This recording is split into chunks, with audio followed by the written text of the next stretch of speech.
dan kami bercerita pada siang hari. Ya, selamat malam Pak Sukri. Siang Pak Sukri. Ya, selamat siang Pak Tumpal. Wah, tumben datangi saya nih. Apa ini keterangan Pak Sukri? Iya nih Pak, saya lagi ada masalah sepertinya. Saya terlalu sibuk, kemudian sulit membagi waktu, sehingga ada saja yang dikorbankan. Saya pengen ceritalah hari ini dengan Bapak. Mudah-mudahan dengan cerita Bapak, saya dapat solusi, dapat pencerahan, kemudian saya mendapatkan cara tips yang bagus membagi waktu dengan baik. Wah, iya Pak Sukri, memang waktu pas kita Lokakarya kemarin juga ya Pak ya. Memang Bapak juga sibuk saya lihat pada Lokakarya kemarin. Jadi nanti ini tujuan pertemuan kita ini apa nih Pak? Untuk mendapat solusi kah Pak?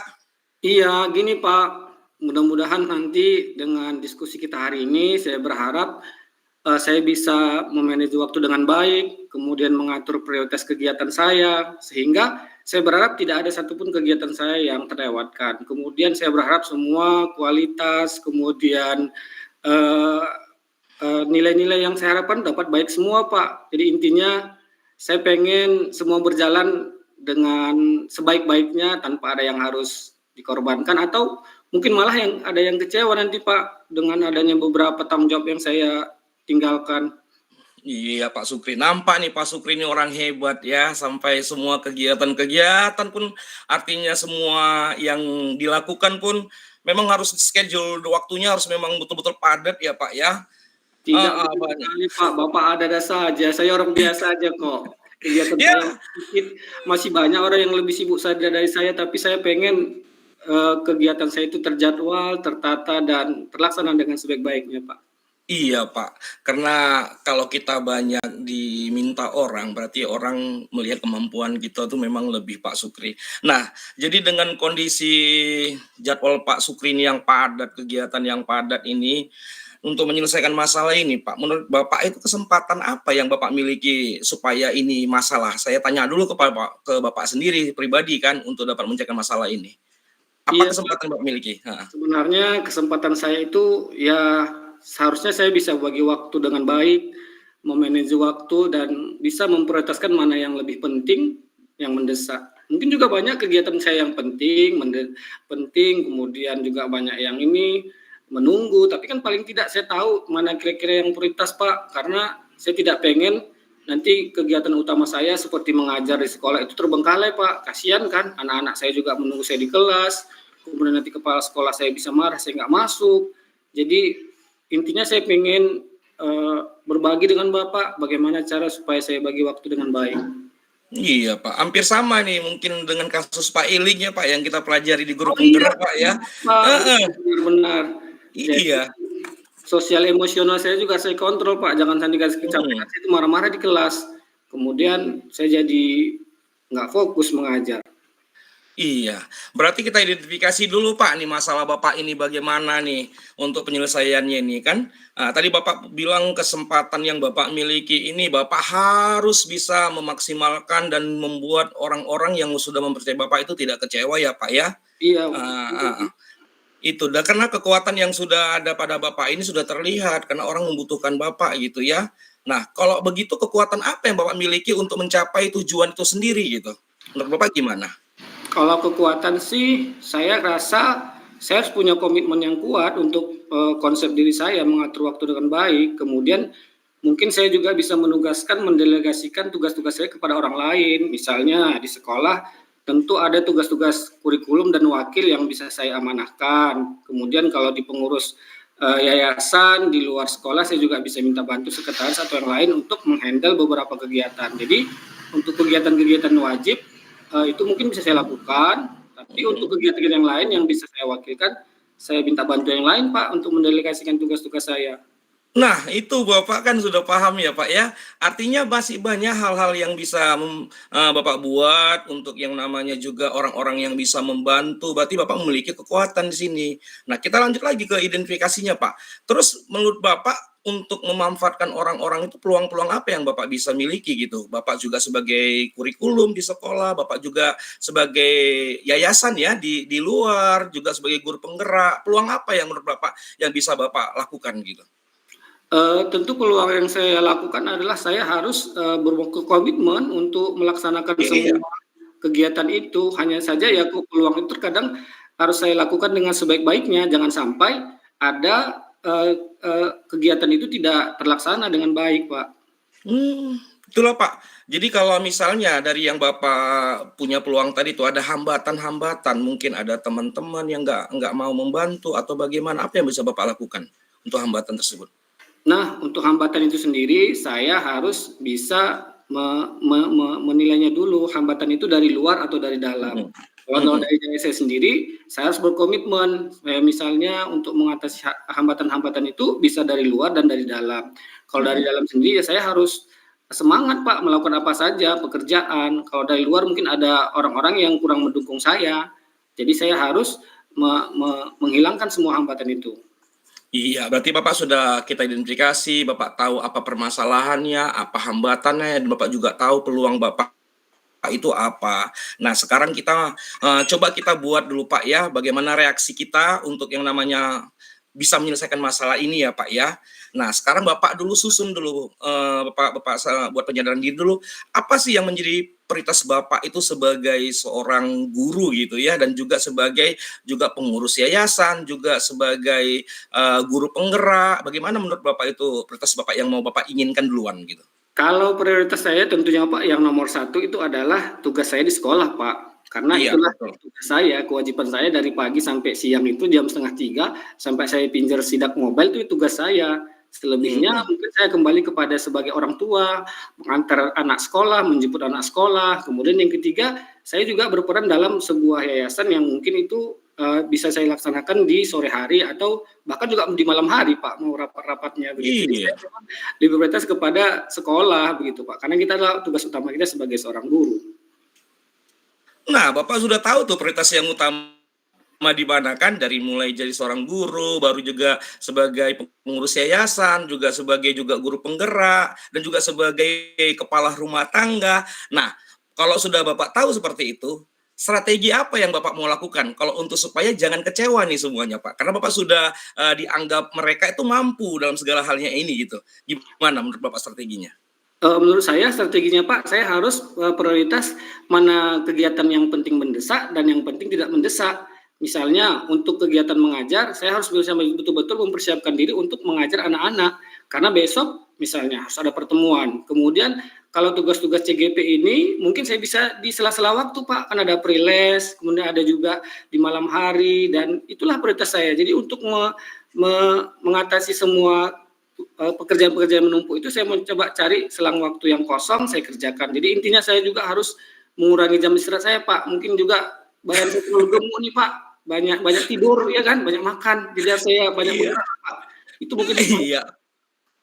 Iya Pak, berarti Bapak sudah tahu kan apa strategi yang pertama contohnya Bapak lakukan kalau di sekolah sebagai kurikulum, Bapak bisa juga, bekerja sama dengan orang lain ya seperti mungkin tata usaha, menyiapkan mungkin bahan-bahan, ya, baru melakukan apa nih yang namanya pekerjaan-pekerjaan di guru penggerak ini mungkin di dalam seling-selingan, di istirahat, ya kan iya Pak ya?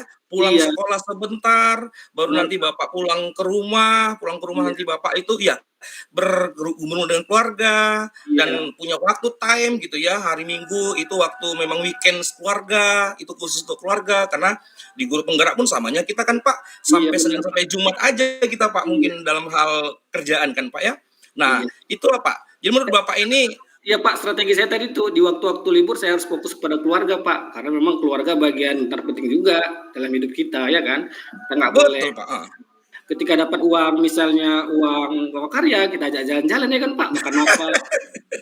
Nah itu Iya, waktu kemarin kita dapat uang pulsa 400 ya kan Pak, udah Bapak kasih tuh sama keluarga untuk buat Pak, jalan-jalan? ada. Sudah ya Pak ya? Oh itu. Jadi keluarga juga jadi menikmati kan hasilnya Iya, ada gitu ya. iya, terima Eee, kasih. nah jadi kalau udah seperti itu Bapak udah punya strategi sendiri, terus bagaimana menurut Bapak itu ukuran keberhasilan nantinya?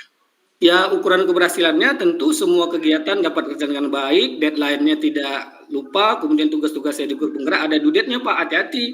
Kalau Iya. misalnya tugas malam, saya jam 11 harus kerja tuh, harus mengaturnya sehingga jangan sampai kegiatan due date saya di grup penggerak itu terabaikan, nanti nilai saya jadi rendah. Jadi komitmen saya adalah mengerjakan semua tugas tepat waktu dan itulah yang harus saya kerjakan. Itulah. Berarti Bapak harus punya komitmen berarti sekarang ini. Apa komitmen yang Bapak rencanakan nantinya? Siap Pak, tentu saya akan mengatur prioritas kegiatan saya mulai dari yang pertama, kemudian kedua, dan ketiga. Saya akan mencatat dalam agenda harian saya mana yang harus saya selesaikan besok, lusa, dan hari-hari yang akan datang. Jadi tentu saya akan memprioritaskannya. Nah, berarti Bapak sudah dapat yang membuat strategi sendiri ya dengan kasus Bapak ini ya. Bagaimana perasaannya Ya, setelah pertemuan kita ini? Saya merasa lega, saya punya pencerahan, saya dapat pencerahan, saya ide dan masukan dari Bapak, sehingga saya nanti bisa lebih mengatur dengan waktu. Sebenarnya banyak orang yang lebih sibuk dari saya, mungkin ya hanya saja waktu saja yang belum bisa pas untuk saya atur. Terima kasih Pak Tumpal. Oke Pak, terima kasih juga. Selamat siang Pak. Selamat siang Pak. Kita masuk kasus 2 Pak. Baik Bapak Ibu, kita lanjutkan kasus 2. Pak Tumpal merasa kecewa dengan keadaan siswanya yang kurang memahami dan rendah dalam nilai sastra, memahami dan membaca puisi. Kami akan berdialog mengenai masalah ini. Wah, selamat siang Pak Tumpal. Selamat siang Pak, selamat siang. Agak murung ini wajahnya, ada apa? Aduh Pak, ini udah saya lihat nih nilai anak-anak ini. Kok susah kali anak-anak ini baca puisi ya Pak ya? Gimana nih Pak? Oh iya, padahal Iya, Pak. ini rajin berpuisi ya Pak. Bapak juga pemenang puisi, orang-orang yang di bengkel sastra ya Pak. Saya ada apa kira-kira dengan masalah anak Pak? Coba kita inilah Pak yang saya nggak tahu Pak. Yang saya lihat ini nilai anak-anak kok susah sekali, orang ini hanya cuma hanya membaca puisi pun susah, memahami isi puisi itu susah itu Pak, mereka ini Pak. Gimana nih Pak Sukri? Nah, kalau itu masalahnya, Bapak masih punya kesempatan. Kita akan punya kesempatan untuk merubah semua itu. Kira-kira untuk kesempatan ini apa peluang yang bisa Bapak kerjakan supaya minat dan semangat anak-anak membaca puisi lebih meningkat? Ini kayaknya anak ini harus kita buat yang namanya privat lah Pak, karena kondisinya mereka ini memang dari dasarnya di SMP memang belum tahu mereka ini Pak. Itu kesempatan mungkin menurut saya ini, tapi saya harus bicara dulu dengan orang lain gitu kan, dengan mungkin keluarga, dengan apa gitu Pak. Nah untuk kasus ini kira-kira apa prioritas Bapak? Apakah harus menyelesaikannya dulu dengan anak-anak atau bagaimana? Apakah komunikasi dengan orang tua atau pihak sekolah Pak?